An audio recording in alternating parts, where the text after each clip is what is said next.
Hello, magandang hapon sa inyo mga karans dito sa New Zealand at magandang tanghali naman Pilipinas at sa sulok man kayo ng mundo ngayon. Binabati ko po kayo lahat. Nandito na naman tayo ulit mga karans. Ako may isi-share na naman po sa inyo. Itong tips ko na ito ay especially po ito sa mga DEs na nandyan sa buong Middle East mga karans. Bago ko man po umpisahan itong aking tips para sa inyo mga karans, na kapwa ko OFW na mga DEs na nandyan sa Middle East. Unang-una sa lahat mga karans, pag-apply nyo pa lang sa Pilipinas at pumunta kayo sa isang agency upang mag-apply papuntang abroad at hindi nyo alintana kung ano man yung kahinatnan nyo pagdating nyo sa bansang iyong pupuntahan, na kahit na alam ninyo na mayroon pa kayong mga anak na maliliit na iiwanan ninyo, na napakahirap sa inyo bilang isang ina, ngunit titiisin ninyo ang lahat para sa kanilang kapakanan at maibigay sa kanila ang kanilang mga pangangailangan at maitaguyod sila sa kahirapan ng buhay dyan sa Pilipinas mga karans.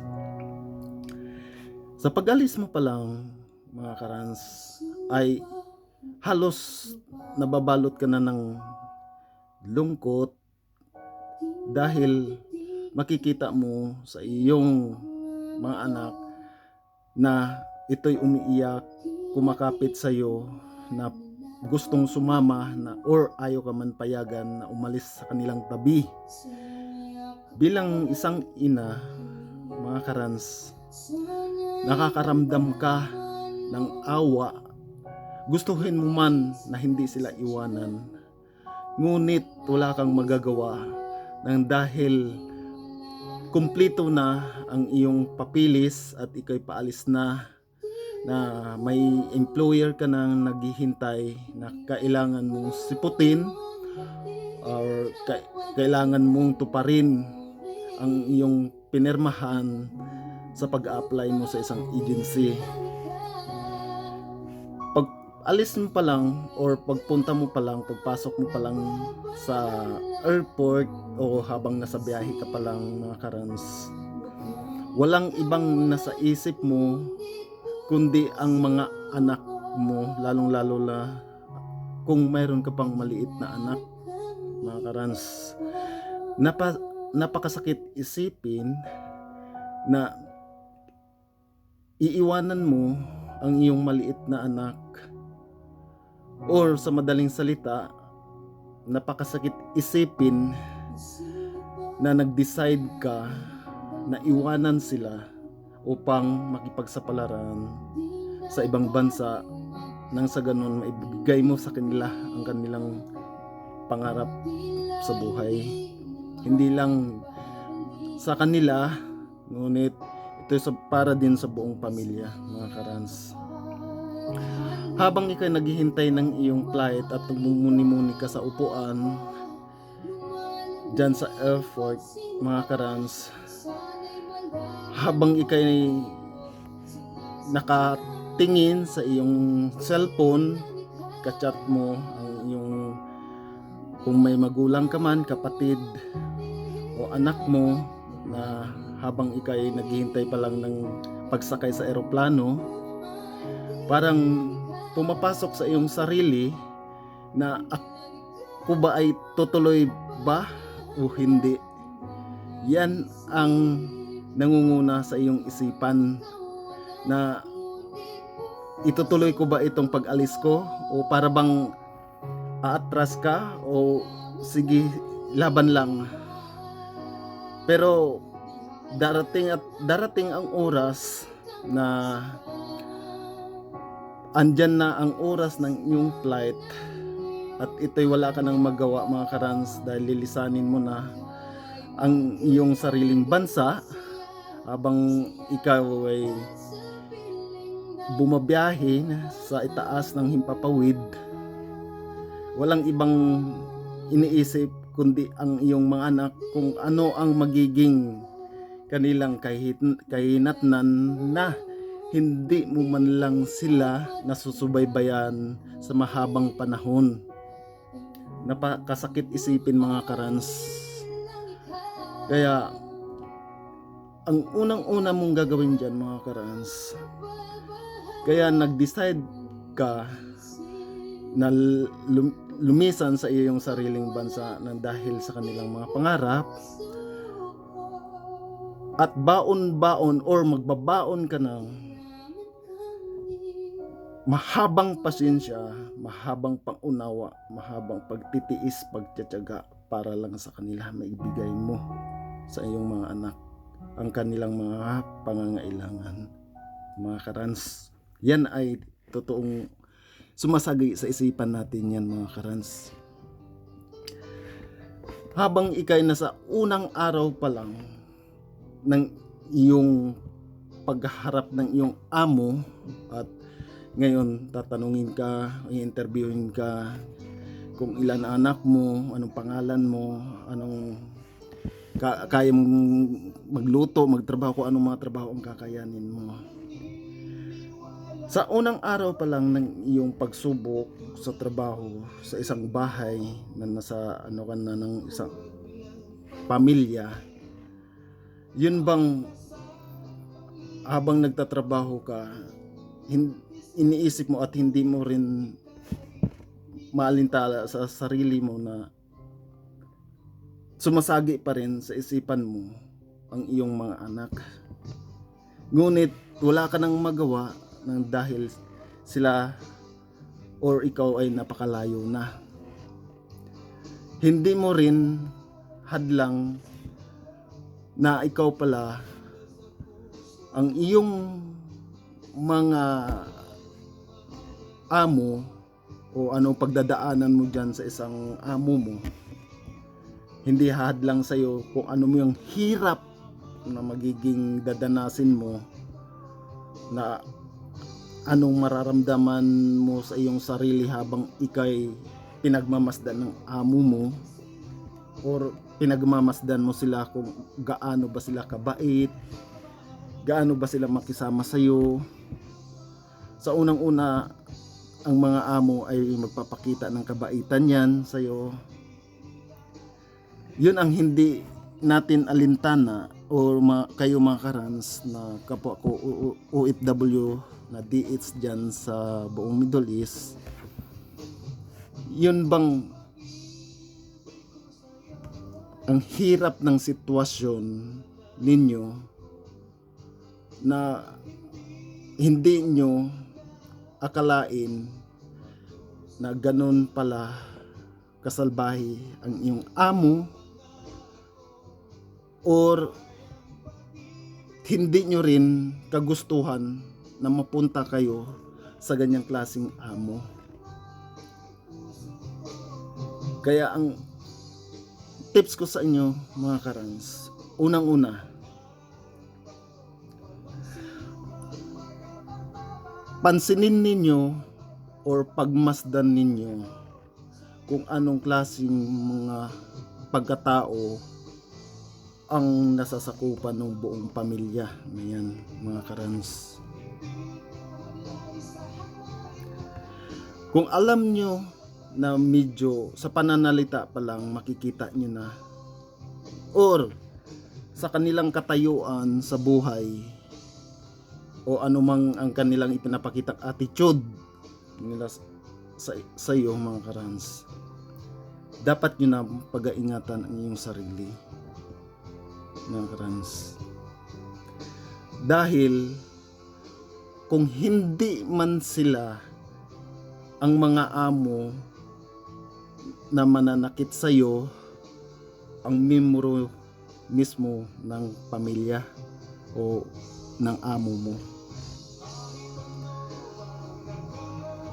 Ang una-una mo ring pag-aiwasan dyan mga karans, lalo na sa mga amo na mga kalalakihan mga karans, ay wag na wag kayong makipag-usap na makipagtitigan sa amo ninyong mga lalaki, mga karans.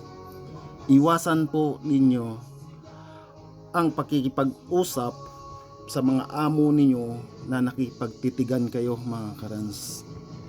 Dahil once na nakitaan kayo, mga karans, ng mga amo ninyong lalaki na nakikipagtitigan kayo, na nakipag-usap kayo, doon na nangyayari ang mga bagay na nagpaplano ang mga amo niyong Arabo sa hindi na magagandang bagay na hindi dapat mangyayari sa inyo, mga karans.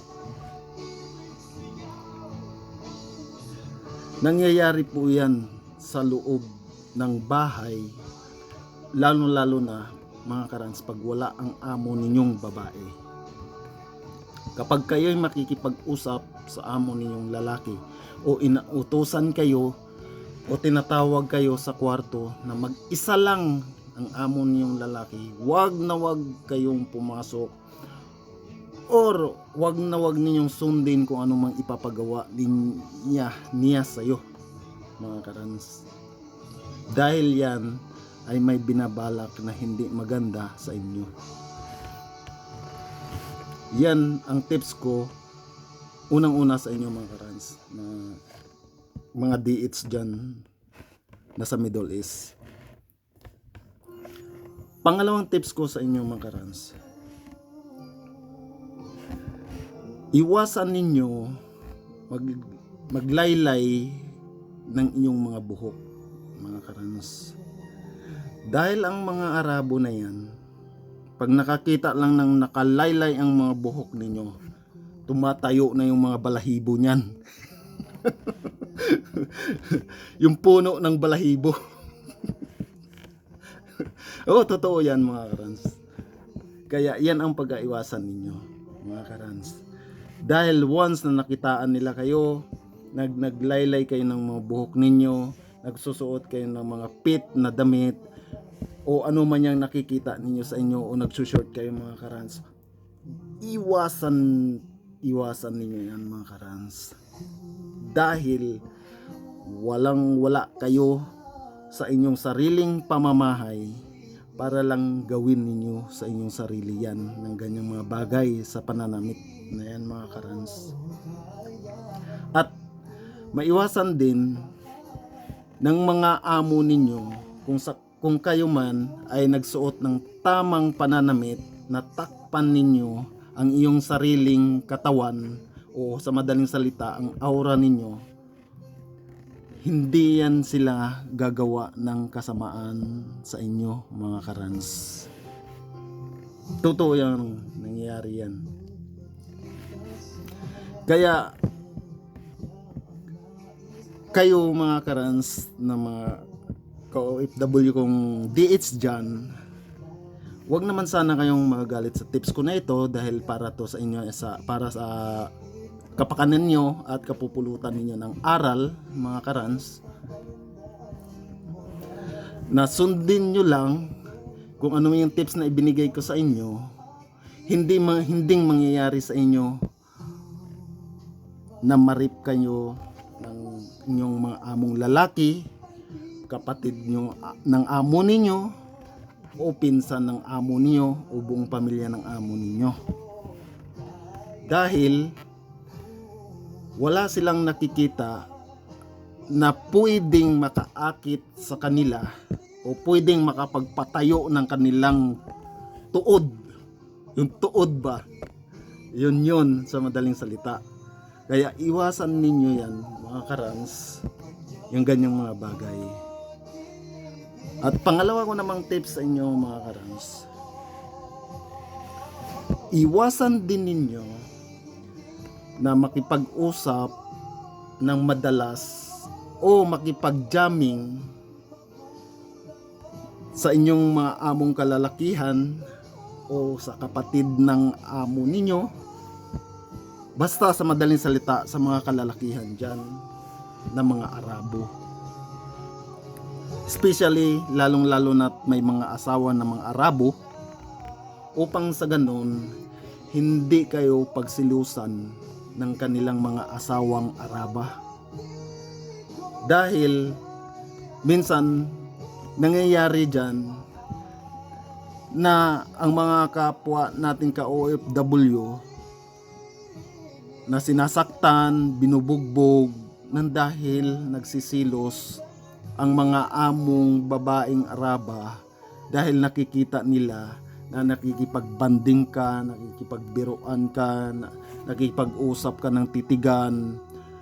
Ang mga Araba nagsisilos din yan dahil tao lang din yan, mga karans. At isa pa, nasa sarili kanilang bansa.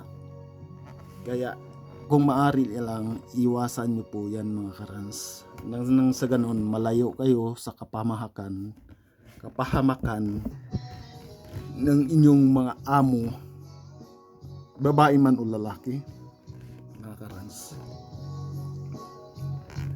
Dahil ang mga yan maaring maiwasan kung mayroon kang disiplina sa iyong sarili, mga karans. Disiplinahin mo na ikaw mismo ang gagawa niyan dahil walang ibang gagawa niyan kundi sarili mo lang, mga karans.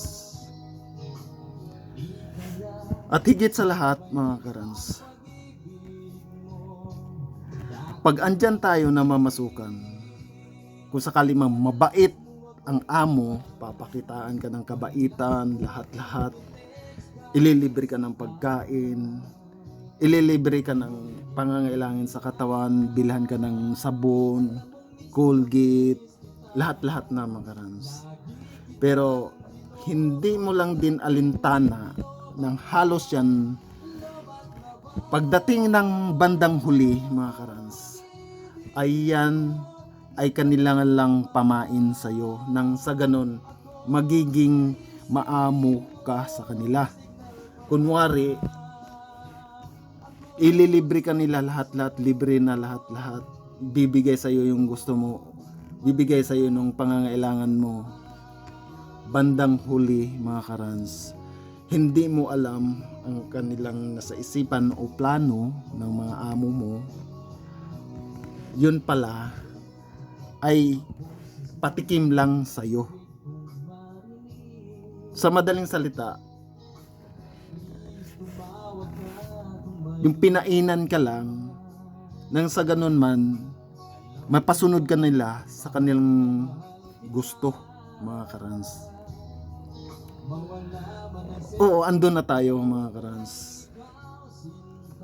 Masarap tumanggap, lalo na't galing sa amo natin pag libre.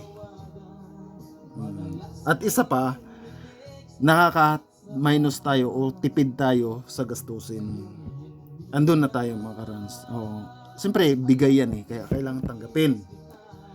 Pero, mga karans, pagmasdan nyo kung ano man ang magiging pananalita o reaksyon ng bawat amo niyong nagbibigay ng ganyan.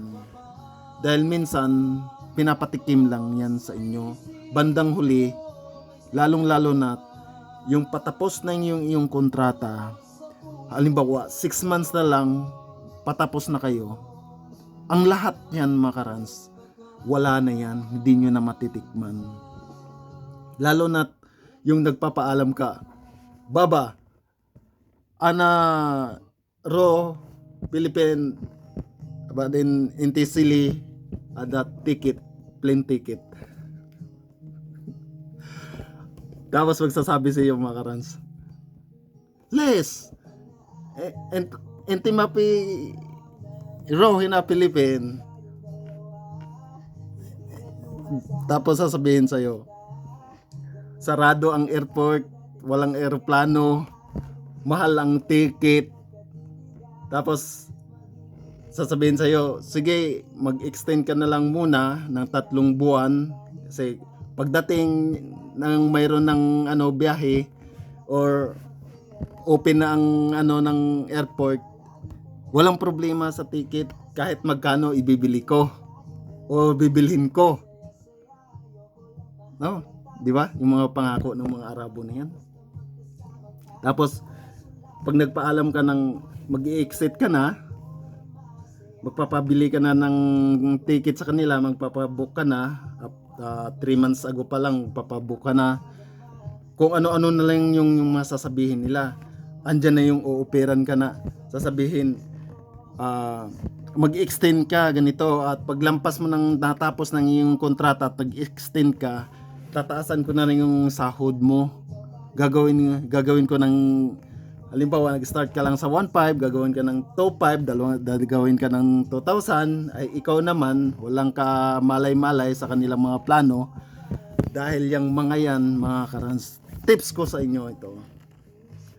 Kapag ang mga amo at nagpaalam ka na gusto mong mag-exit, kung ano man yung mga pangako niyan sa'yo, na inu-offer niyan sa'yo, mga karans, nagpaplano ka na after 6 months pa lang, or 3 months, 4 months, 5 months pa lang na magpapabook ka na ng ticket, kulitin nyo na hanggang sa makulitan na yan, mga karans. Dahil once na gumawa na ng hakbang yan sa'yo, na uuperan ka na yan, na sasabihin sa'yo, pag nag-extend ka, bibilhan kita ng gold, tataasan ko yung sahod mo. Once na nangyari yan, mga karans, yung mga Arabo, gagawin ang lahat, lalo na sa mga Arabang babae, gagawin ang lahat na yan sa pagsisinungaling lang, para lang maakit ka lang sa kanilang mga pangako. Pero pag andyan na yan, mga karans, yung mga pangako na yan, dumating na sa punto na yan, minsan ni singkong duling, sasabihin sa'yo, wala akong sinabi sa'yo na ganyan. Totoong nangyari yan, mga karans, sa buhay ng mga kapwa DH nating OFW na andyan sa Middle East. Dahil karamihan na andyan sa mga amo dyan sa Middle East, gagawin ang lahat, lalong-lalo na napapakinabangan kanila, na halimbawa gustong-gusto kanila, na ayaw kanilang pauwiin, gagawa sila ng pangako sa'yo pero hindi tinutupad, mga karans. Yan ang isang kadahilanan minsan dumarating sa punto ng bawat OFW na kapwa ko, OFW dyan sa Middle East, na nangyayari ang mga bagay na hindi natin inaasahan, o hindi ninyo inaasahan, mga karans, na kayo naman nagtitiwala sa amo ninyo. Minsan nangyayari sa inyo yung ginagalaw kayo ng amo ninyo, minsan hindi lang minsan, madalas ito nangyayari, na binubugbog kayo ng amo ninyo, hindi kayo pinapakain ng amo ninyo, minsan binubuhusan pa kayo ng mainit na tubig, pinaplansya pa ang likod ninyo, kinukulong pa kayo sa kwarto, pinapatulog pa kayo sa CR. Napakasakit, mga karans, di ba? Kaya kayo, mga karans, lalong-lalo na yung may mga amo na salbahe pa sa lahat ng mga salbahe, mga karans. Sa agaran pa lang na panahon, o sa madaling salita, sa loob pa lang na 3 buwan ninyo, mula nung nag-start kayo sa pagtatrabaho, o nung pagdating nyo pa lang dyan, wag na ninyong ituloy pa o patatagalin pa hanggang sa matapos ang inyong kontrata. Humingi na kayo ng tulong sa lahat ng kinauukulan. Unang-una, sa pulo dyan sa Saudi Arabia, sa agency ninyo, tawagan ninyo, pagnegosasyon kayo. Kung wala silang action, andyan naman ang madalas nating mga natutulungan, tumutulong sa atin. Alam nyo na yung mga tinutukoy ko, mga karans. Hingi kayo ng tulong para nang sa ganon mailipat kayo or mabigyan kayo ng agaran ng solusyon, na agaran na mga bagay na maiwasan ninyo. Dahil once na hintayin nyo pa mga karans, na tumagal pa kayo dyan sa amo ninyo, baka hindi lang yan ang gagawin sa inyo mga karans. Kaya aksyonan nyo na agad mga karans kung ano ang nararamdaman at pagmatyagan ninyo sa inyong mga amo. Huwag nyo nang hayaan pang may malala pa silang gawin sa iyo mga karans. Kaya ang payo ko na yan sa inyo mga karans, sana maisabuhay ninyo yung tips ko na yan at kapupulutan ninyo ng aral lahat ng mga tips ko sa inyo. At hanggang sa muli na lang mga karans, maraming salamat sa inyo. Sana may mapupulot kayong mga aral sa aking mga tips, at paki-subscribe naman, like and share naman po, nang sa ganun update pa po kayo sa mga iba kong videos. Maraming salamat po. Ingat po kayo dyan mga karans. Sana po pagpalain po kayo ng ating may kapal na Panginoon. Bye bye.